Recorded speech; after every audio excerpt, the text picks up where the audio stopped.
Hello everyone. I hope every one of you is fit and fine along with your family members, relatives and friends. So as we all know, the summer vacations has came to the end and this is the time we should refocus on our studies once again. तो चलिए आज शुरुआत करते हैं chapter number 4 से। Chapter का नाम है एनिमल किंगडम। एनिमल किंगडम को अगर हम एक्सप्लेन करें, चलिए चैप्टर की हेडिंग से ही हम शुरुआत कर रहे हैं। एनिमल को प्लांट से अलग करने के लिए हमारे पास पहले जो फीचर्स हैं उनको देख लेते हैं कि एनिमल आते ही आपके माइंड में क्या इमेज बननी चाहिए। The very first things are, जैसे प्लांट्स हमारे मल्टी सेलुलर थे, बहुत ज़्यादा सेल से हम बने हुए हैं।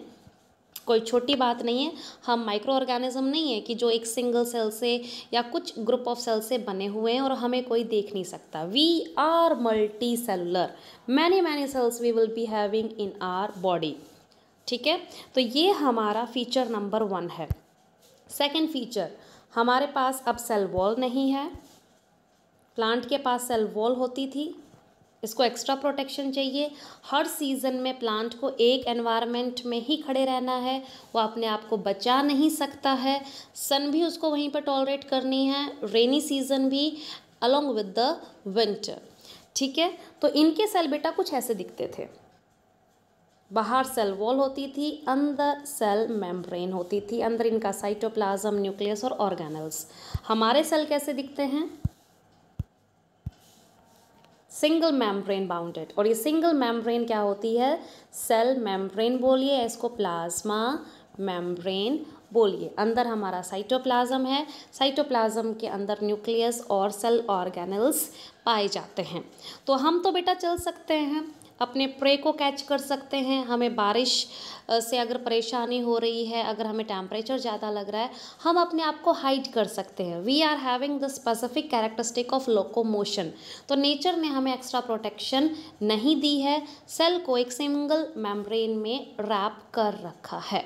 Next thing that we do not have is chlorophyll. Chlorophyll बेटा फोटोसिंथेसिस के लिए रिक्वायर्ड होता है। हम हैं हेट्रोट्रॉप्स, अपना खाना या तो प्लांट से ले लेते हैं या एनिमल से ले लेते हैं। तो जब हम फोटोसिंथेसिस नहीं करने वाले हैं तो हमें इस क्लोरोफिल की भी कोई रिक्वायरमेंट नहीं होती है, इसलिए हम ग्रीन नहीं दिखते, क्योंकि क्लोरोफिल पिगमेंट ग्रीन कलर का होता है। लीव्स में या स्पेसिफिक बोले हम जो पैलिसिड सेल्स होते हैं, हमारे मेसोडर्मल सेल्स होते हैं, उनमें ये पिगमेंट ज़्यादा पाया जाता है, तो लीफ का कलर इसलिए ग्रीन होता है। हमें फोटोसिंथेसिस नहीं करनी तो हमारे पास क्लोरोफिल भी नहीं है, because we are heterotrophs. Plant से रेडीमेड खाना ले लेंगे, फ्रूट्स, वेजिटेबल। एनिमल से फ्लैश है, एग है, मीट है या फिर मिल्क हम बोल सकते हैं, वो हम डायरेक्टली ले लेते हैं जिसमें फैट, प्रोटीन होते हैं। और प्लांट क्या करता था? अपना ग्लूकोज, अपना केमिकल या खासकर हम बोले तो अपना न्यूट्रेंट खुद बना रहा था। So these are the some basic differences. हम में कॉमन एक बात है, क्या? दोनों ही मल्टी सेलुलर हैं और हमारे सेल का जो टाइप है वो ईकैरियोटिक है। ईकैरियोटिक मतलब वेल डिफाइंड न्यूक्लियस हम दोनों में पाया जाता है। सेल अंदर से प्लाज्मा मेम्ब्रेन के अंदर जब आप जाएंगे तो एनिमल सेल है या प्लांट सेल है, आपको ऑलमोस्ट एक जैसा दिखेगा। चलिए डिफरेंस की भी बात कर लेते हैं। Suppose this is plant cell, ठीक है, हमें पता है सेल वॉल इसके पास एक्स्ट्रा होती है, ये एनिमल सेल है। प्लांट सेल के पास एक प्रॉब्लम क्या होती है कि उसका वैक्यूल काफ़ी बड़ा होता है। हमारे पास भी वैक्यूल होते हैं लेकिन ये छोटे छोटे होते हैं। सो यहाँ पे आपको ये डिफरेंस भी नोटिस करना है कि वैक्यूल का साइज़ प्लांट सेल में काफ़ी बड़ा होता है। इसका खुद का न्यूक्लियस कहाँ पे डिस्पैच हुआ रहता है? पेरीफेरी की तरफ, प्लाज्मा मेम्ब्रेन की तरफ एक साइड सरका रखा है, क्योंकि सेल का ज़्यादातर हिस्सा किसने कवरअप कर रखा है? वैक्यूल ने। हमारा जो न्यूक्लियस होता है बच्चे एनिमल सेल का, वो सेंटर में पाया जाता है, क्योंकि इसको डिस्पैच करने के लिए, पुश करने के लिए यहाँ पे कोई भी नहीं है। एंड न्यूक्लियस चाहे वो प्लांट का हो चाहे वो एनिमल का, it is regarded as boss of the cell, जिसमें डीएनए होता है, जेनेटिक मटीरियल होता है। ठीक है, तो अभी हमने एनिमल के बारे में पढ़ा। तो एनिमल बोलते ही आपको ये सारे फीचर्स, ईकैरियोटिक टाइप के सेल्स होते हैं, मल्टी सेलुलर होते हैं, हेटेरोट्रॉपिक होते हैं, अपना खाना खुद बनाना नहीं जानते, दूसरों से छीन के खाते हैं। And the third thing, cell biology की बात करें, do not have chlorophyll, do not have cell wall and vacuole they will be having, but it will be very very smaller when it is compared to a plant cell. ठीक है, kingdom का मतलब होता है सबसे पहले जो हमारा टैक्सोनॉमिक कैटेगरी आती है और उसको हम डिवाइड करते हैं फाइलम में। यानी एक किंगडम में देखिए बच्चे, सारे के सारे जितने हमारे पास एनिमल्स हैं सबका kingdom same, they all belongs to animalia. ठीक है, लेकिन यहाँ पे मस्कीटो भी है, फिश भी एनिमीलिया में है, ऑक्टोपस भी, लिजर्ड भी, सब एनिमल किंगडम में। किंगडम इनका कॉमन है, तो किंगडम को बहुत ज़रूरी हो जाता है हम अलग अलग छोटे छोटे ग्रुप में बांट दें।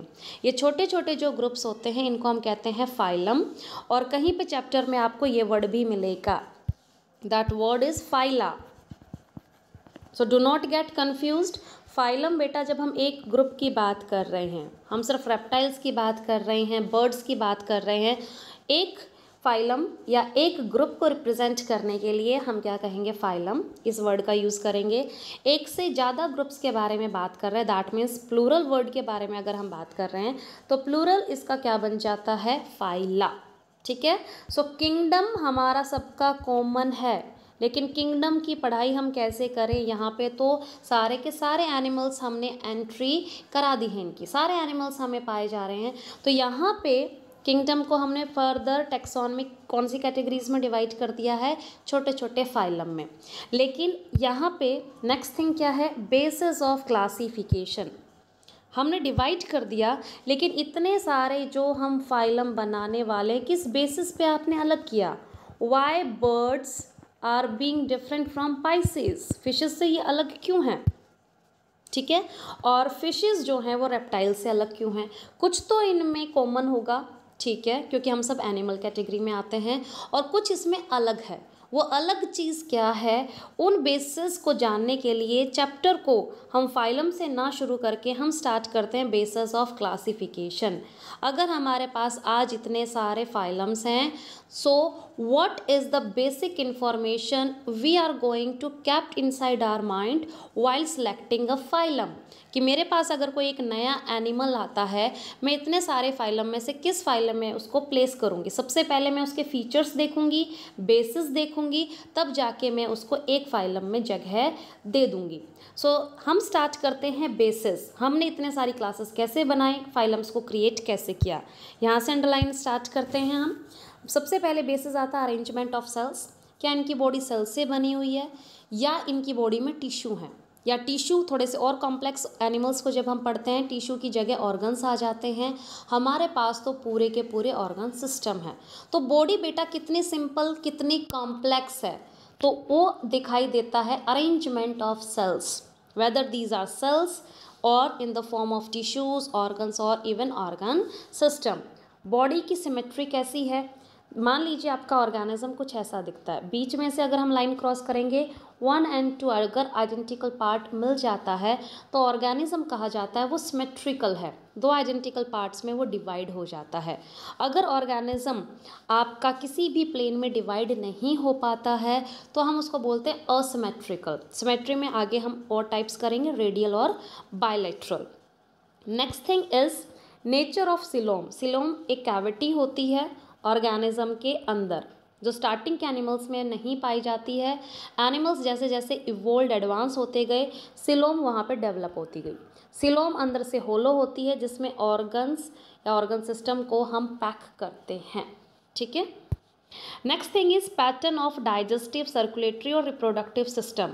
लास्ट में काफ़ी चीज़ आ जाती है कि सभी सिस्टम लेके बैठे हुए हैं। कॉकरोच के पास खुद का सर्कुलेटरी सिस्टम है, लेकिन बेटा जो मेरे अंदर सर्कुलेटरी सिस्टम है वो कम्प्लीटली डिफरेंट है कॉकरोच के सर्कुलेटरी सिस्टम के साथ। उसका जो सर्कुलेटरी सिस्टम है वो है ओपन टाइप का। बॉडी में जो उसका फ्लूइड है, जो उसका हीमोलिम्फ है, पूरे सिलोम में evenly distributed है। all organs are completely bathing in that fluid, कोई भी आर्टरीज वेन के अंदर उसका फ्लूइड ट्रैवल नहीं कर रहा है। जो एडवांस एनिमल्स या एडवांस फाइलम होते हैं, जैसे हम रेप्टाइल्स की बात करें, फिशेस की बात करें, या एम्फीबियंस की या ह्यूमन बींग्स की बात करें, तो वहाँ पे क्या होता है, जो सर्कुलेटरी सिस्टम होता है वो क्लोज आर्टरीज वेन्स होती हैं और इनके अंदर हमारा ब्लड ट्रैवल करता है।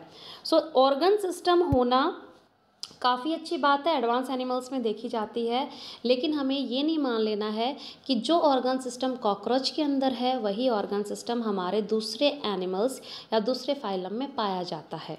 इसमें भी टाइप्स हैं, इसमें भी वेरिएशन आती हैं कि ऑर्गन सिस्टम कितना मैच्योर है और कितना इमैच्योर है, कितना एडवांस और कितना सिंपल है। तो बेसिस में हमने कुछ टर्म्स की, अब इन बेसिस को वन बाय वन हम एलॉबरेट करते हैं। सबसे पहले आता है हमारे पास लेवल ऑफ ऑर्गेनाइजेशन। सो इसको हम 3 वे में डिवाइड करते हैं। क्या उसकी बॉडी सेल से बनी हुई है, क्या उसकी बॉडी में सेल्स ने कलेक्टिवली ग्रुप करना स्टार्ट कर दिया है। सेल्स जब कलेक्टिवली अपने आप को अरेंज कर लेते हैं कॉमन फंक्शन को परफॉर्म करने के लिए, that is known as tissue level of organisation. Starting में जब हम पॉरीफेरा को पढ़ेंगे, स्टार्टिंग का जो हमारा फाइलम पॉरीफेरा है उसमें सिर्फ सेल्स आपको दिखाई देंगे, टिश्यू नहीं थे। हम सिलेंट्रेटा पे जाएंगे तो वहाँ पे tissue level of organisation develop हो जाएगी। प्लेटीहेलमिन्थस तक जाते जाते उसमें ऑर्गन्स आ जाते हैं। तो ये है हमारी बॉडी की बेटा लेवल ऑफ ऑर्गेनाइजेशन, कितने सिंपल कितनी कॉम्प्लेक्स है। ठीक है, आगे चलते हैं। This is the second page. तो यहाँ पे उसी चीज़ को समझा रखा है कि अगर आपके पास ऑर्गन सिस्टम आ जाता है तो आपको ये नहीं देखना है कि सिर्फ ऑर्गन सिस्टम है तो हमारे सारे एनिमल अंदर से एक जैसे दिखते हैं। यहाँ पे एग्जाम्पल दे के दिखा रखा है, देखिए प्लेटीहेलमिन्थस और जो हमारे एडवांस ऑर्गेनिजम्स होते हैं सबके पास डाइजेस्टिव सिस्टम है, लेकिन प्लेटीहेलमिन्थस जो स्टार्टिंग में हमारा फाइलम आता है उसके पास जो डाइजेस्टिव सिस्टम रहता है उसमें माउथ और एनस एक सिंगल ओपनिंग है, दैट इज़ इनकम्प्लीट। और होना क्या चाहिए, एक डाइजेस्टिव सिस्टम में माउथ के लिए सेपरेट ओपनिंग होती है, एनस जहाँ से वेस्ट पार्ट आपका एक्सक्रीट होता है निकल जाता है वो अलग होता है। तो स्टार्टिंग में आप प्लेटीहेलमिन्थस के एग्जाम्पल से ही यहाँ पे अच्छे से समझ सकते हैं कि प्लेटीहेलमिन्थस में भी डाइजेस्टिव सिस्टम है, लेकिन वो देखिए कितना प्रिमिटिव है, कितना इमैच्योर है, कंप्लीट डेवलप नहीं हुआ है। ओपनिंग है तो वो एक ही है, या तो आप उसको माउथ कहिए या एनस कहिए, दोनों का ही काम एक सिंपल ओपनिंग से चल रहा है। खाना एंटर भी इसी से कर रहा है और वेस्ट या अनडाइजेस्टेड जो प्रोडक्ट्स हैं रिलीज भी यहीं से ही हो रहे हैं। और दूसरा इन्होंने एग्जाम्पल ले रखा है डाइजेस्टिव सिस्टम में वेरिएशंस दिखाने के लिए। This is again a very good example of open and close type of circulatory system. इसकी बात अभी हमने की थी, कॉकरोच में भी सर्कुलेटरी सिस्टम पाया जाता है but that is open type. Tissue cells are completely submerged, उसके अंदर नहा रहे हैं, उनकी बॉडी अंदर से लिम्फ से भरी हुई है, लिक्विड से भरी हुई है, सब ऑर्गन्स उसके अंदर डिप्ट है। ये कुछ ऐसा ही है, आपने बाउल ली और उसके अंदर ड्राई फ्रूट्स डाल दिए, कुछ ग्रेन्स डाल दिए, ठीक है। लेकिन हमारे अंदर क्या होता है, हमारे अंदर जो ब्लड है बेटा कभी भी आर्टरीज, वेन्स या कैपिलरीज को छोड़ के बाहर नहीं निकलता है हमारे ऑर्गन्स तक। चलो स्क्रीन पे मैं ड्रॉ कर देती हूँ, मान लीजिए ये आर्टरी है, तो बेटा आर्टरी कभी भी यहाँ पे पॉइंट पे आके ब्लड को ऐसे ऐसे फाउंटेन की फॉर्म में रिलीज़ नहीं करती है। यहाँ पे जो हमारे सेल रहेंगे वो डिफ्यूजन के थ्रू, इसको ऑक्सीजन लेना है, आर्टरी से वो ऑक्सीजन ले लेंगे, ठीक है। इनको कार्बन डाइऑक्साइड ब्लड को देना है तो डिफ्यूजन के थ्रू एक्सचेंज करते हैं, सेल टू सेल एक्सचेंज होता है चीज़ों का। ब्लड कभी भी अपने ट्रैक को छोड़ के, कैनाल्स को छोड़ के बाहर नहीं निकलता है। So this is a high level of example you can say of circulatory system. पहले हमने लो लेवल ऑफ ऑर्गेनाइजेशन देखा जहाँ पे सर्कुलेटरी सिस्टम था, ब्लड था, लिक्विड था, चीज़ों का ट्रांसपोर्टेशन हो रहा है, लेकिन वो दूसरे मैनर में था। हायर ऑर्गेनिजम्स में भी होता है लेकिन वो क्लोज टाइप में होता है, स्पेसिफिक पाथ रहते हैं जहाँ से ब्लड चैनलाइज होके सेल्स तक चीज़ें जो उनके रिक्वायरमेंट की होती है उनको डिलीवर करता है, जो उनका वेस्ट प्रोडक्ट होता है वहाँ से उनको टेक ओवर कर लेता है, ठीक है। आगे चलते हैं, सिमेट्री की बात करते हैं। सिमेट्री में देखिए बच्चे, अगर यहाँ पे हम ये देख लीजिए हाइड्रा की बात कर रहे हैं, ये हमारा क्रैब है, अगर हम सेंटर में से एक लाइन पास करते हैं तो दो आपको 1 and 2 आइडेंटिकल पीसेस जब मिल जाते हैं, दो पार्ट मिले आपको, ठीक है, कितने पार्ट मिले, दो पार्ट मिले, तो उसको आप बोलते हैं बायलेटरल सिमेट्री। इसमें आपका राइट एंड लेफ्ट आइडेंटिकल होगा। ये देखिए यहाँ पे एनिमल्स लाइक एनालीड, जो हमारे फाइलम्स हैं उसके एग्जाम्पल्स यहाँ पे दे रखे हैं। एनालीटा हैं, आर्थ्रोपोडा हैं जिसमें खूब सारे इंसेक्ट्स आते हैं। अगर आप इनकी बॉडी को बीच से ऐसे बाइसेक्ट कर देते हैं, so they will be giving you identical copies of left and right body parts. तो दो कॉपी मिल गई, इसलिए सिमेट्री को हम बोलते हैं बायलेटरल सिमेट्री। और मान लीजिए अगर आपका ऑर्गेनिज्म, जैसे हमारा स्टेनोफोरा होता है बेटा, वो बॉल की तरह एकदम राउंड होता है।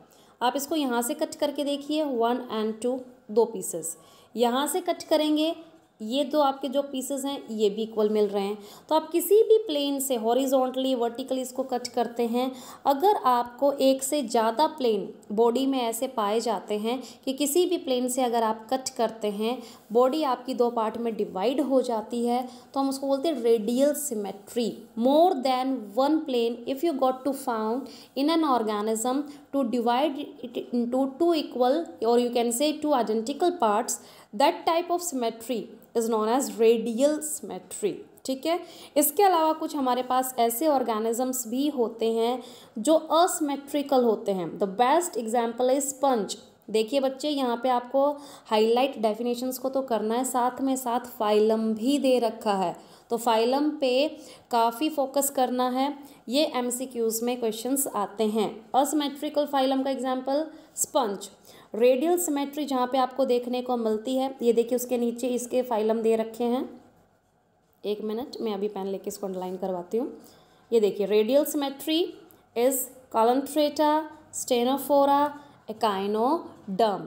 ठीक है, बायलेटरल में हमारे कौन आ गए, एनालिड्स एंड आर्थ्रोपोडा। असिमेट्रिकल कहीं से भी आइडेंटिकल पार्ट में डिवाइड नहीं होते हैं, दीज आर द स्पंजेस। ठीक है, अब हम आगे चलते हैं। Next thing is diploblastic and triploblastic. Diplo, di का मतलब क्या होता है, 2, ये 2 क्या है अभी हम देखेंगे। ट्राई का मतलब क्या होता है, 3। तो बेटा स्टार्टिंग में जब हमारे एनिमल्स बने थे, इस डायग्राम में देखिए ये वाला जो चीज़ है, ठीक है। तो इस डायग्राम में जब आप देखेंगे, you are having this outer layer जिसको हम बोलते हैं एक्टोडर्म। एक्टोडर्म सेल्स की सबसे बाहर वाली लेयर्स होती है, इसको यहाँ पे पर्पल कलर से दिखा रखा है, ठीक है। अंदर वाली लेयर रेड आपकी बिल्कुल खाली है, और फिर एक ग्रे कलर की लेयर है, इसको थोड़ा सा जूम हम कर लेते हैं। नाइस, अब ये और भी अच्छे से विजिबल है। ये देखिए, एक्टोडर्म आपकी पर्पल कलर वाली, और दूसरे सेल्स आपको देख रहे हैं अंदर वाले ये ग्रीन, ये हैं एंडो, और बाहर वाले हैं एक्टो। ठीक है, एक्टो बाहर हैं और बीच में जो रेड एरिया है कंप्लीटली खाली। बेटा इसमें देखिए आपको सेल्स दिखाई दे ही नहीं रहे, कंप्लीटली आपको एक स्मूथ पोर्शन दिखाई दे रहा है, इसको हम बोलते हैं मीजोजीलिया। ठीक है, यहाँ पे इनके पास ये वाला जो स्पेस था ये बिल्कुल खाली था। तो यानी स्टार्टिंग के जो हमारे फाइला आते हैं उनमें मीजोडर्मल नाम के टिश्यूज़ नहीं बनते थे। So how many type of tissues they are bearing in their body, only of 2 types. One is ecto purple colour, one is endo grey colour. तो इसीलिए इस ऑर्गेनिजम्स को हम क्या बोलते हैं, डिप्लोब्लास्टिक।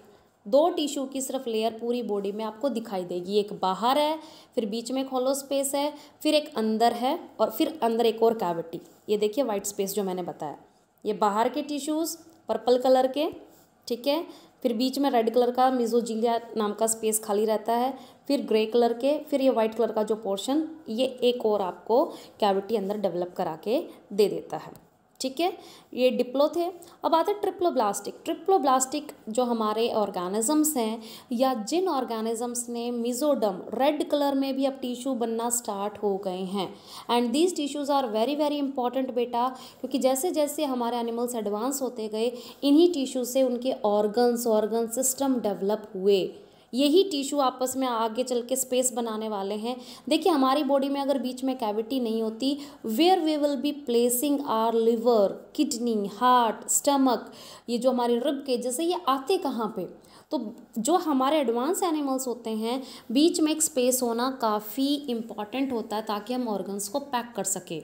और ऑर्गन्स को पैक करने के लिए ऑर्गन्स भी तो होना ज़रूरी है।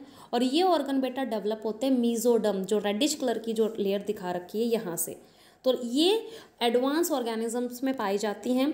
अब इस ऑर्गेनिज्म में देखिए 3 लेयर हैं, पर्पल 1 एक्टोडर्म, रेड 2, ठीक है, and the third one is grey endo.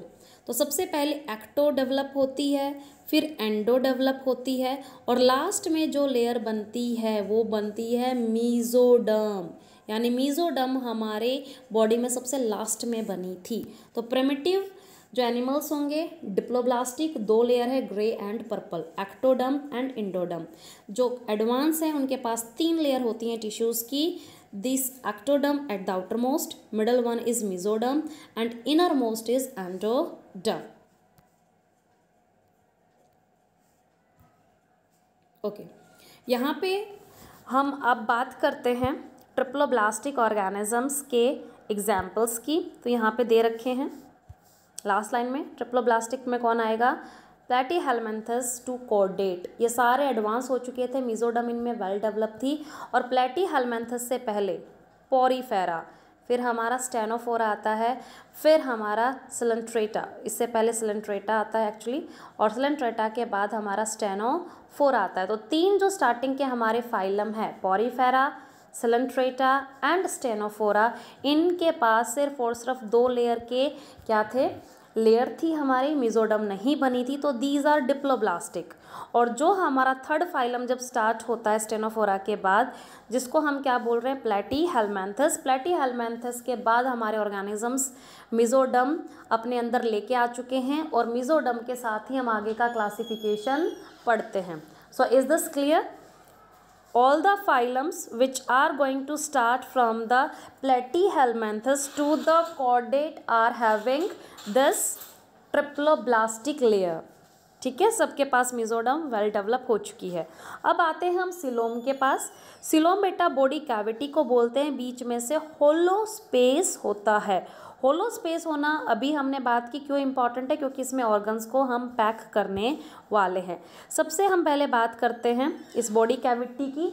Body cavity को बोलते हैं सिलोम, और जिस ऑर्गेनिजम्स के अंदर ये बॉडी कैविटी बन चुकी है, यानी एडवांस जो हमारे ऑर्गेनिजम्स होते हैं उनको हम बोलते हैं सिलोमेट।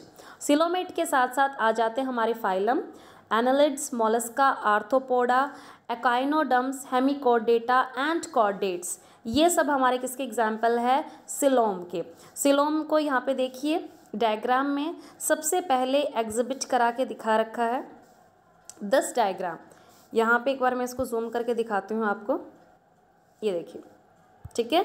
तो यहाँ पे आपको वाइट स्पेस बिल्कुल क्लियर दिखाई दे रहा है। जो मीजोडर्म हमारी पहले कुछ ऐसी थी, दोनों जो लेयर थी हमारी रेड कलर की, आपस में एक दूसरे के ऊपर ओवरलैप थी, स्पेस तो था ही नहीं बीच में। अब जो हमारे एडवांस ऑर्गेनिज्म हैं उनके बीच में ये 2 लेयर ने बीच में एक स्पेस क्रिएट कर चुका है, क्योंकि इनको पता है यहाँ पे ऑर्गन्स को पैक किए जाने वाला है। So this cavity is known as coelom, जहाँ पे ऑर्गन्स पैक होंगे। और ऐसे ऑर्गेनिजम्स में अगर आपको ये कैविटी नज़र आती है, सिलोम नज़र आता है, तो उन ऑर्गेनिजम्स को नाम हमने क्या दिया है, सिलोमेट। अभी हमने इसके फाइलम को अंडरलाइन किया। दूसरा हम टाइप देखते हैं सूडोसिलोमेट का। सीडोसिलोमेट क्या होते हैं, वेरी वेरी इंपॉर्टेंट, एस्कलमेंथस। एस्कलमेंथस सीडोसिलोमेट में क्यों आता है बच्चे, ये देखिए इस डायग्राम को। Body cavity pouches like, pockets like structure में डेवलप हो रही है। हालांकि इनमें बनना स्टार्ट हो गई थी, मीजोडर्म सिर्फ मैं बना के दिखा रही हूँ, लेकिन ये वेल डेवलप नहीं थी। पूरे ऑर्गेनिज्म में throughout tail to toe ये स्प्रेड नहीं हो रखी थी। कहीं पे दिखाई दे रही है, कहीं पे दिखाई नहीं दे रही है। तो सीडो का मतलब है इनकम्प्लीट, या आप बोल सकते हैं false. There is coelom, formation of coelom has been started in aschelminthes. पहली बार एवोल्यूशन में हमने सिलोम देखा तो कहाँ देखा, एस्कलमेंथस में, बट वो पुअरली डेवलप था, वेल डेवलप्ड नहीं था। ठीक है, इसके बाद हम करते हैं असिलोमेट्स। असिलोमेट कंप्लीटली, जैसे अभी मैंने बताया था, एक लेयर के ऊपर दूसरी लेयर है, there is no division between these 2 layers, space बीच में है ही नहीं। और यहाँ पे इस डायग्राम को देखेंगे जब और भी ज़्यादा क्लियर हो जाएगा। तो ये हमारे स्टार्टिंग के हैं, जो हमारे स्टार्टिंग के फाइलम्स हैं। The platyhelminthes is very good example. ये देखिए, they are having mesoderm, but इन्होंने एक दूसरे को सेपरेट करके अभी स्पेस को फॉर्म नहीं किया है। तो ये हमारा जो डायग्राम है, या इसको आपकी प्रैक्टिस करनी है। प्रैक्टिस करके आपको ये पता लगना चाहिए कि किस में पाउचेस डेवलप हो गए थे, जिसको हम सीडोसिलोमेट कहते हैं, किस में जो स्पेस था बिल्कुल भी नहीं देखा गया है, जिसको हम असिलोमेट बोलते हैं। असिलोमेट सबसे प्रिमिटिव ऐसे थे, फिर धीरे धीरे बनना स्टार्ट हुआ, लेकिन पूरी तरह प्रॉपर ऑर्गेनिज्म में वो डिस्ट्रीब्यूट नहीं हुई, pseudocoelomate. And most advance are the coelomate, acoelomate, pseudocoelomate and coelomate. साथ में इम्पॉर्टेंट यहाँ से आपको इनको हाईलाइट करना है। सिलोमेट के एग्जाम्पल एनालिडा से लेके कॉर्डेटा तक सारे फाइलम्स के पास ये स्पेस प्रेजेंट है। नेक्स्ट थिंग, मीजोडर्म जिसमें स्कैटर्ड है, पाउचेस लाइक है, पॉकेट्स बना रही है, वेल डेवलप नहीं है, इनको हम बोलते हैं pseudocoelomate. And example is Aschelminthes. ठीक है, इस फाइलम के बारे में हम डिटेल बाद में करेंगे। Next thing is regarding the acoelomate, बिल्कुल भी जगह ही नहीं है, मीजोडर्म है लेकिन आपस में चिपकी हुई है, दैट इज प्लेटीहेलमिन्थस। एग्जाम्पल्स हमने कर लिए हैं, अब हम आगे बढ़ते हैं। नेक्स्ट हमारा जो बेसिस आता है वो आता है सेगमेंटेशन। सेगमेंटेशन में एक इम्पॉर्टेंट नाम निकल के आया है, दैट इज मेटामेयर्स। अब ये क्या है बेटा? प्रोसेस का नाम क्या होता है? मेटामेरिज्म। और ये जो सेगमेंट्स होते हैं, जैसे आपने अर्थवॉर्म पे नोटिस किया होगा, ऐसे ऐसे कुछ सेगमेंट्स होते हैं। ठीक है, 1 2 3 हम इसको इजीली बाहर से काउंट कर सकते हैं। कॉकरोच पे भी आपको देखने को मिल जाएंगे अगर आप विंग्स को हटा के उनको विजुअलाइज करेंगे, उसके एब्डोमेन पे होते हैं। सपोज आपने विंग्स को रिमूव कर लिया है, ठीक है, तो आप इसके एब्डोमेन पे देखेंगे तो ऐसे ऐसे आपको सेगमेंट देखने को मिल जाएंगे। तो जो हमारे सेंटीपीड्स हैं, मिलीपीड्स हैं, वर्म्स हैं, इन सेगमेंट्स को हम बोलते हैं मेटामेयर्स।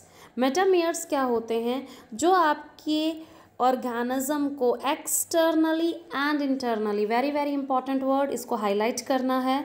सो जो हमारे पास सेगमेंट होते हैं, ये सिर्फ बाहर से नहीं दिखाई दे रहे हैं कि अंदर से अगर हम इसको कट करेंगे सेगमेंट गायब हैं। ये हमारी बॉडी को एक्सटर्नली तो डिवाइड करते हैं, आप इनको रीड आउट कर सकते हैं 1 2 3 एंड 4 सो ऑन। लेकिन जब आप अंदर देखेंगे तो अंदर से भी इनकी बॉडी ऐसे ऐसे इन मेटामेयर्स के अकॉर्डिंग ही डिज़ाइन होती है। तो दोनों तरफ पाए जाते हैं, आउटर में भी और इंटरनल में भी। आगे देखते हैं, divided into the segments, special repetition of at least one organ. यहाँ पे एटलीस्ट सम ऑर्गन्स, तो रिपीटिशन होता रहता है कि एक सेगमेंट अपने आप को एक से ज़्यादा बार भी रिपीट कर सकता है। And the most beautiful example जो हमने कॉमन देखा भी होगा सराउंडिंग में, दैट इज़ अर्थवॉर्म। अर्थवॉर्म हमारा एनालिडा से बिलोंग करता है। एक्चुअली एनालिडा में सारे ही वो आपको एनिमल्स देखने को मिल जाएंगे जिसकी बॉडी पे ये मेटामेयर्स देखने को मिलते हैं, और इस मेटामेयर्स की प्रेजेंस को हम बोलते हैं मेटामेरिज्म। ऐसे एनिमल्स जिनकी बॉडी को एक्सटर्नली इंटरनली हम मेटामेयर या सेगमेंट बोले, ठीक है, उससे अगर डिवाइड करके देख सकते हैं। So they possess a very specific characteristic known as metamerism. So इसको भी हम बेस बनाने वाले हैं कि कैसे अर्थवर्म बाकी वर्म से अलग है। प्लेटीहेलमिन्थस भी वर्म हैं, एस्केलमेंथिस भी हमारे वर्म हैं, और एनालिड्स भी हमारे वर्म हैं। लेकिन एनालिड्स में बेटा क्या होता है? मेटामेयर्स। उनकी बॉडी में ऐसे सेगमेंट्स हैं, प्लेटी में आपको देखने को नहीं मिलेंगे, ना आपको एस्केलमेंथिस में देखने को मिलेंगे। तो ये भी हमारा एक इम्पॉर्टेंट बेसिस है एनिमल्स को, या स्पेसिफिकली बोले वर्म्स को डिवाइड करने के लिए। ठीक है, आगे हम चलते हैं नोटोकोड। ये हमारा लास्ट बेसिस है क्योंकि सबसे मैच्योर जो स्ट्रक्चर देखने को मिलता है वो होता है नोटोकोड। अब यहाँ पे पहली लाइन में लिख रहा है मीजोडर्मली डिराइव्ड, तो ये बनती किससे? इस रेड लेयर से बनेगी। जब मीजोडर्म आ जाएगा तब उसके बाद आपकी क्या बनती है? नोटोकोड। नोटोकोड आगे चल के स्पाइनल कोड में डेवलप हो जाती है। ये स्पाइनल कोड होती है डोर्सल पार्ट पे। डोर्सल पार्ट होता है बेटा बैक पार्ट। बायोलॉजी में बैक को हम क्या बोलते हैं? डॉर्सल। और वेंट्रल जो हमारा होता है वो होता है फ्रंट, यानी हमारा हार्ट वेंट्रल है। चेस्ट जहाँ पे होती है, जहाँ पे स्टमक होता है, आगे की साइड जहाँ पे रिब्स होते हैं, तो उसको हम क्या बोलते हैं? वेंट्रल मीन्स फ्रंट, डॉर्सल पीछे की साइड जहाँ हमारी बैक होती है वहाँ पे हमारी स्पाइनल कॉर्ड होती है, ठीक है। तो यहाँ पे स्पाइनल कॉर्ड्स में से क्या गुजरती है, नर्व्स, बंडल ऑफ नर्व्स गुजरती हैं। बैकबोन इसको प्रोटेक्शन देती है, बीच में से ये कॉर्ड जो गुजरती है इसको स्पाइनल कॉर्ड। तो ये नोटोकॉर्ड लास्ट में बनी थी, बहुत ज़्यादा बाद में बनी थी, और किससे बनी थी, मेसोडर्म से। जो मेसोडर्म के टिश्यूज़ है वो बनाते हैं स्पाइनल कॉर्ड। तो ये भी काफ़ी इंपॉर्टेंट हमारा बेसिस है कि whether this notochord is absent और प्रेजेंट। एब्सेंट और प्रेजेंट होने के कारण हमने पूरे एनिमल किंगडम को दो पार्ट में डिवाइड कर रखा है। नॉन कॉर्डेट वो हैं जो पोरीफेरा से काइनोडर्म्स तक के हैं, जिनके पास कॉर्ड है ही नहीं, no spinal cord, no backbone. फिर आते हैं हमारे कॉर्डेट्स, नाम से ही पता चल रहा है जिनके पास कॉर्ड है, बैकबोन भी है और बैकबोन के अंदर स्पाइनल कॉर्ड भी, नर्व्स का बंडल पास ऑन हो रहा है। दूसरी लैंग्वेज में हम बोले नॉन कॉर्डेट्स को हम इनवर्टिब्रेट्स भी बोलते हैं, वर्टिब्रल कॉलम नहीं। वर्टिब्रल कॉलम बैकबोन का ही दूसरा नाम है, कॉर्डेट का दूसरा नाम होता है वर्टिब्रेट्स। यानी वर्टिब्रल कॉलम है, बैकबोन है, और बैकबोन की मेन इंपॉर्टेंस होती है स्पाइनल कॉर्ड को प्रोटेक्शन देना। सो बेटा in this video we have done the basis of classification. Next video में हम अपनी क्लासिफिकेशन स्टार्ट कर देंगे, पोरीफेरा से फाइलम को एक्सप्लोर करना स्टार्ट करेंगे। सो रिवाइज दीज टॉपिक्स, इन मीनिंग्स को कीजिए और इनके नोट्स बनाना स्टार्ट कर दीजिए। Bye everyone.